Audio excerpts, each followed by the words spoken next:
बिस्मिल्लाहिर्रहमानिर्रहीम। अस्सलाम वालेकुम स्टूडेंट्स। आज यूनिट नंबर 11 का हम थ्योरम 11.1.4 करेंगे। The medians of a triangle are concurrent and their point of concurrency is the point of trisection of each median.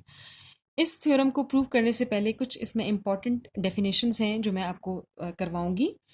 इसमें हमारे पास एक वर्ड है मीडियन। आपको मीडियन के बारे में पता होना चाहिए।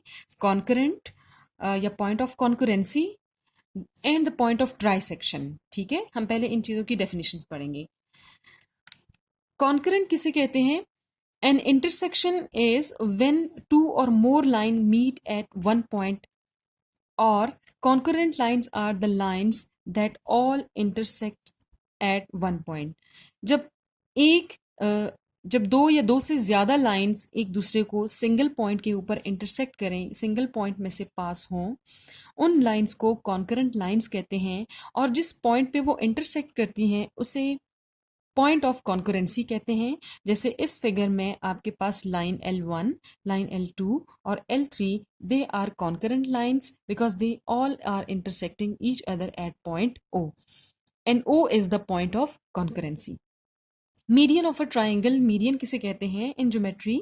अ median of a triangle is a line segment joining a vertex to the midpoint of the opposite side, thus bisecting that side. Every triangle has exactly three medians, one from each vertex. Median वो line है जो triangle के किसी vertex से start होकर opposite side को bisect करे। Opposite side को वो बाइसेक्ट करता है या वो उसके मिड पॉइंट को मिड पॉइंट को जब वो ज्वाइन करेगा तो डेफिनेटली ऑपोजिट साइड को वो दो इक्वल पार्ट्स में डिवाइड करेगा। ठीक है, और हर ट्रायंगल में तीन मीडियंस होते हैं क्योंकि ट्रायंगल के तीन वर्टिसेस होते हैं। जैसे यहाँ पर मेरे पास ट्रायंगल एक्स वाई जी है और मैंने अभी सिर्फ इसका एक मीडियन शो किया है, that is x x dash, क्योंकि हम इसे वर्टेक्स एक्स से जब ज्वाइन करते हैं किस पॉइंट के ऊपर ज्वाइन करना है? वाई जी के मिड पॉइंट पे। X dash is the mid point of Y ji.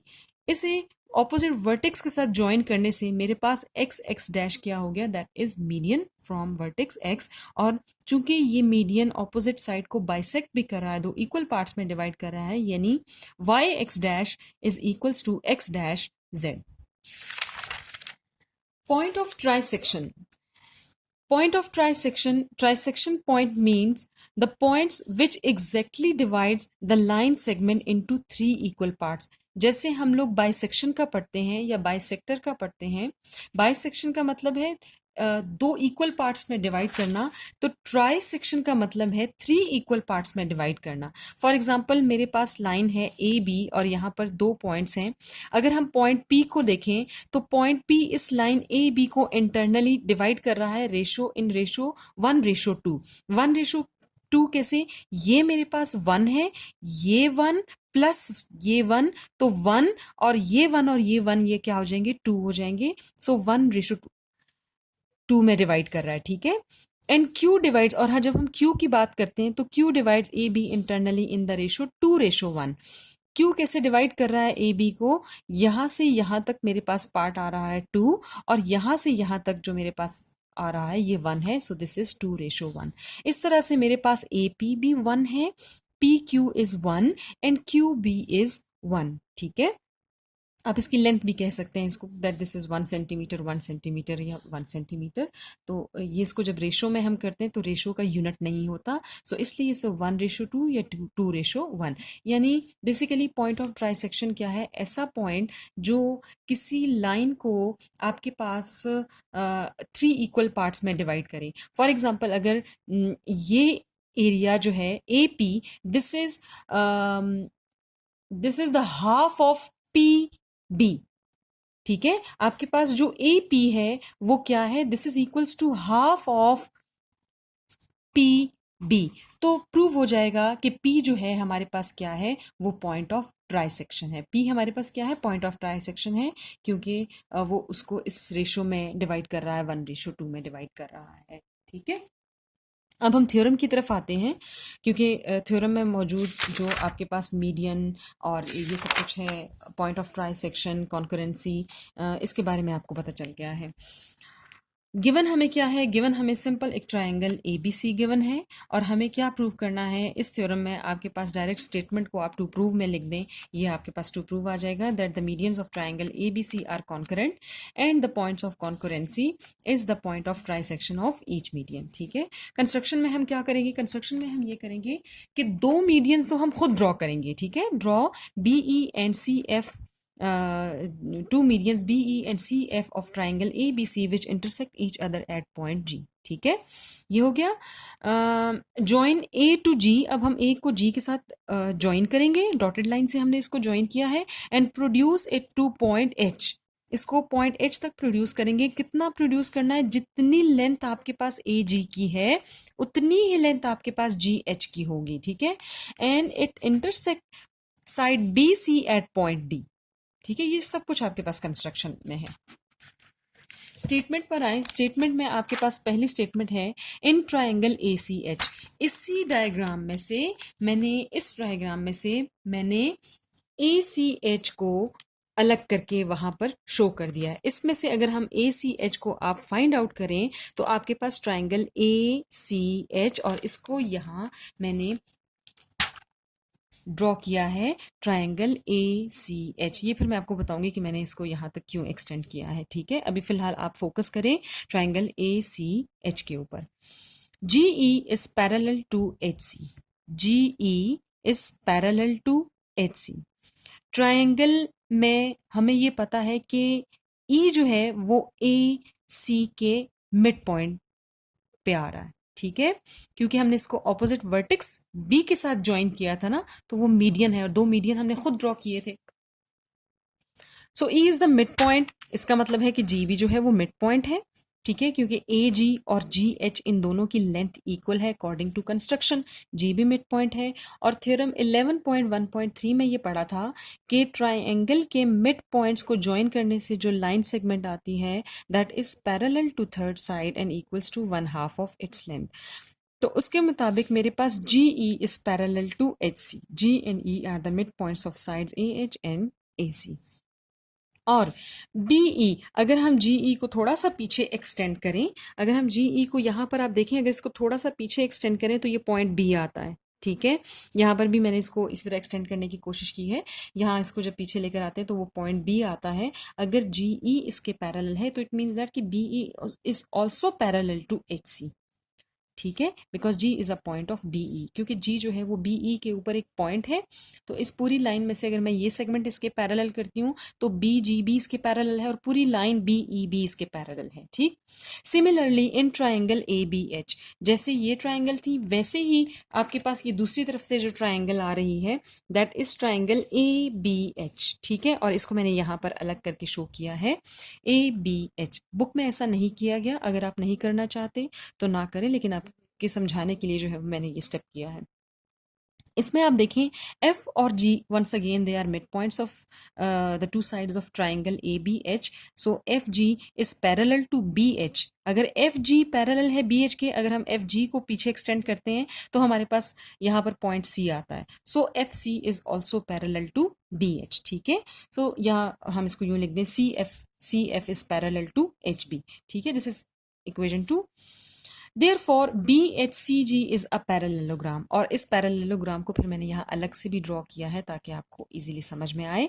BHCG is a parallelogram, और ये चैप्टर ही चूंकि पैरेललोग्राम और ट्राइंगल्स का है, तो पैरेललोग्राम के बारे में आपने थ्योरम 1 में प्रूव किया था। Opposite sides are parallel and congruent and the diagonals bisect each other. ठीक है, GD is the half of GH। हमारे पास GD क्या है, that is the half of GH। ठीक, because diagonals of parallelogram BHCG intersect each other at point D। हम लोगों ने थ्योरम 1 में ये चीज प्रूव की है कि डायगोनल्स बाइसेक्ट करते हैं। इट मीन्स दैट कि BD is equal to DC। Median की डेफिनेशन के लिए हमने ये पढ़ा था, यहाँ पर मैं आपको थोड़ा सा स्टार्ट पे लेके जाऊंगी डेफिनेशंस की तरफ, कि मीडियंस हमारे पास क्या होते हैं। मीडियंस जब हम किसी साइड के मिड पॉइंट को ऑपोजिट वर्टेक्स के साथ ज्वाइन करें तो वो लाइन मीडियन कहलाती है। इस थ्योरम में हमने दो मीडियंस खुद ड्रॉ किए थे, वो था BE और सी एफ। हमें ये प्रूव करना था कि तीनों मीडियंस कॉन्करेंट हैं, यानी एक पॉइंट में से पास होते हैं। तो उसके लिए हमने प्रूव कर दिया that D is mid point. यहां पर हमने प्रूव किया that B D is congruent to C D. अगर बी डी डी सी के कॉन्ग्रेंट है, इससे ये पता चलता है कि डी मिड पॉइंट है। और जब आप यहां पर देखते हो तो डी मिड पॉइंट इस साइड बी सी के मिड पॉइंट को आप पीछे देखें तो पीछे जाकर ये वर्टेक्स ए के साथ ज्वाइन हुआ है। Hence A D is also median. दो मीडियंस हमने खुद ड्रॉ किए थे और थर्ड मीडियन का भी प्रूव हो गया कि ए डी भी मीडियन है जो पास हो रहा है पॉइंट जी में से। Hence A D is a median of triangle A B C and median A D B E C F pass through the point G. ठीक है, सो ये प्रूव हो गया the three medians of triangle are concurrent. हमारे पास पहला section जो है वो प्रूव हो गया। सेकंड में हमें ये प्रूव करना था कि जो इसका जो ये पॉइंट है G, this is point of trisection also. ठीक है, आप ये देखें कि G H is congruent to A G. ये चीज हम लोगों ने कंस्ट्रक्शन में हमने कहा था कि आप ए को जी के साथ ज्वाइन करें और फिर इसको प्रोड्यूस करें एच तक, यानी जितनी लेंथ आपके पास ए जी की है उतनी ही लेंथ आपके पास जी एच की होगी। ठीक है, सो अब हम जी डी की अगर लेंथ देखें, क्योंकि मीडियन मेरे पास है ए डी, अगर जी डी की लेंथ आप देखें तो हमारे पास क्या है, G D is the half of A G. G D is the half of A G from equation 3 and 4। आप इक्वेशन 3 देखें, जी डी को हमने पहले कहा था, जी डी को हमने कहा था half of ji H, half of ji H. आपको पता है कि जी एच किसके इक्वल है, ए जी के। तो इस जी एच की जगह अगर मैं ए जी पुट कर दूं तो यहाँ देखें, मैंने इसको अलग से आपको समझाने की कोशिश की है। वो ये है कि जब हम प्रूव कर लेते हैं G D is the half of A G, it means that G is the point of trisection of median A D. ठीक है, अगर ये 4 सेंटीमीटर है तो ये 2 सेंटीमीटर है। अगर हम इस लेंथ को 3 इक्वल पार्ट्स में करें तो ये 2 2 और 2 के इक्वल पार्ट्स में डिवाइड हो जाएगा। ठीक है, so G is the point of trisection of AD. Similarly, it can be proved that G is also the point of trisection of CF and BE. Remaining जो two medians हैं उसके लिए भी बिल्कुल इन्हीं steps पर जो है प्रूव किया जा सकता है कि ये इसका point of trisection है। Hence this theorem is proved. Next हमारे पास जो थ्योरम है इस चैप्टर का लास्ट थ्योरम है, theorem 11.1.5 statement, if 3 or more parallel lines make congruent segments on a transversal, they also intercept congruent segments on any other line that cuts them. Given हमें क्या है कि 3 or more parallel lines, यहां पर हमारे पास 3 या 3 से ज्यादा पैरेलल लाइंस हैं और उनको एक ट्रांसवर्सल कट कर रहा है। ठीक है, L x is a transversal जो उन्हें कट कर रहा है पॉइंट एम एन और पी पे और इक्वल सेगमेंट्स बनाता है कट करने के बाद, यानी M N is congruent to N P. हमें ये प्रूव करना है कि अगर कोई दूसरी लाइन भी इसको कट करे तो वो भी इक्वल सेगमेंट्स बनाएगी। ठीक है, सो गिवन की तरफ आए, line A B is parallel to C D and C D is parallel to E F. ठीक है, 3 लाइंस हैं और तीनों लाइंस एक दूसरे के पैरेलल हैं। The transversal L X intersect A B C D and E F at M N and P. Transversal इन तीनों लाइंस को एम एन और पी के ऊपर इंटरसेक्ट कर रहा है such that M N is congruent to N P.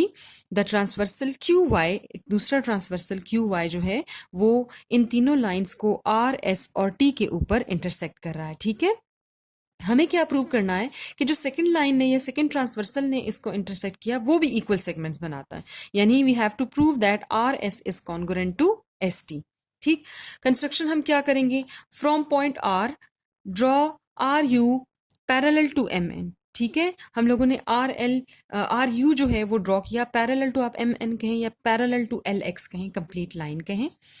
M N is the segment of line L X and from point S draw S V parallel to L X, या आप उसको N P के भी parallel कह सकते हैं, which meets E F at V, जिसने E F को जो है वो वी के ऊपर मीट करता है, and name the angles as angle 1, angle 2, angle 3, angle 4। ठीक है, स्टेटमेंट्स की तरफ आते हैं।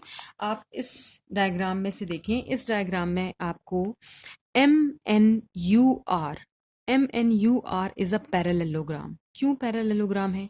क्योंकि हमें पता है कि AB is parallel to CD। अगर AB CD के पैरेलल है तो it means that MR is parallel to NU। ठीक है, और MN is parallel to RU। ये हमने कंस्ट्रक्शन में कहा कि भाई RU is parallel to LX, तो LX का सेगमेंट है MN, RU is also parallel to MN. So that's why MNUR is a parallelogram, और यहाँ पर मैंने इसको अलग से शो भी कर दिया और यहाँ इसका रीजन भी लिख दिया क्योंकि RU is parallel to LX and AB is parallel to CD.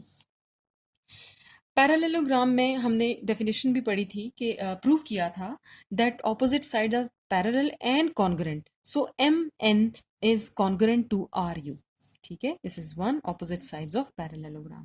Similarly अगर हम इसमें देखें तो हमारे पास ये भी एक पैरेललोग्राम है NPVS, NPVS, और इसके मुताबिक मेरे पास जो साइड है NP, this is congruent to SV, ये भी मेरे पास ऑपोजिट साइड्स ऑफ पैरेललोग्राम बन रही हैं। इसके लिए हमने यहाँ पर हम जस्ट लिख देते हैं सिमिलरली। सिमिलरली मीन्स के जैसे हम लोगों ने ये किया है उसी के मुताबिक हमारे पास नेक्स्ट ये आ रहा है, लेकिन मैंने आपको सेकंड पैरेललोग्राम भी बता दी, दैट इज NPVS, और इसमें मेरे पास NP is parallel to SV and NP is congruent to SV। ठीक है, बट हमें गिवन क्या था? गिवन हमें ये था MN is congruent to NP। हमारे पास जो ये सेगमेंट है this is congruent to NP। ठीक है, ये हमें गिवन है। अब हम क्या करेंगे? MN किसके कॉन्ग्रुएंट था? MN कॉन्ग्रुएंट था RU के, तो मैंने MN की जगह RU पुट कर दिया। और NP किसके कॉन्ग्रुएंट है? SV के, तो NP की जगह मैंने SV पुट कर दिया। इसलिए हमने इसके लिए लिखा from 1, 2 and 3। Also RU is parallel to SV, RU is parallel to SV। आप देखिए RU is parallel to SV, क्यों? Because both each one is parallel to LX, दोनों सेम लाइन LX के पैरेलल हैं, सो ये दोनों आपस में क्या है? पैरेलल है। ठीक है, angle 1 is congruent to angle 2। यहाँ पर आप देखें angle 1 is congruent to angle 2, क्योंकि मेरे पास ये लाइन RU और SV ये दोनों पैरेलल है और इनको ये ट्रांसवर्सल कट कर रहा है, तो इसके साथ जो कॉरिस्पॉन्डिंग एंगल्स बन रहे हैं एंगल 1 और angle 2, they are corresponding angles. ठीक है, इसी तरह angle 3 is congruent to angle 4, angle 3 मेरे पास कॉन्ग्रुएंट है एंगल 4 के, also the reason is corresponding angles. अब दो ट्राइंगल्स आप देखें, triangle RUS corresponding to triangle SVT। यहाँ से आप देखें छोटी सी आपको दो ट्राइंगल्स नजर आएंगी, एक ट्राइंगल RUS और दूसरी triangle SVT।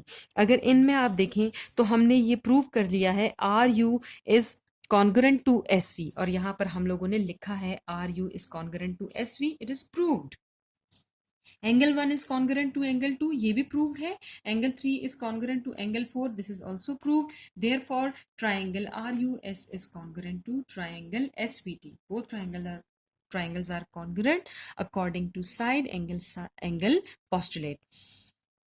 So corresponding sides will be congruent, और corresponding sides मेरे पास क्या आ रही हैं? corresponding sides में मेरे पास आ रही हैं RS is congruent to ST।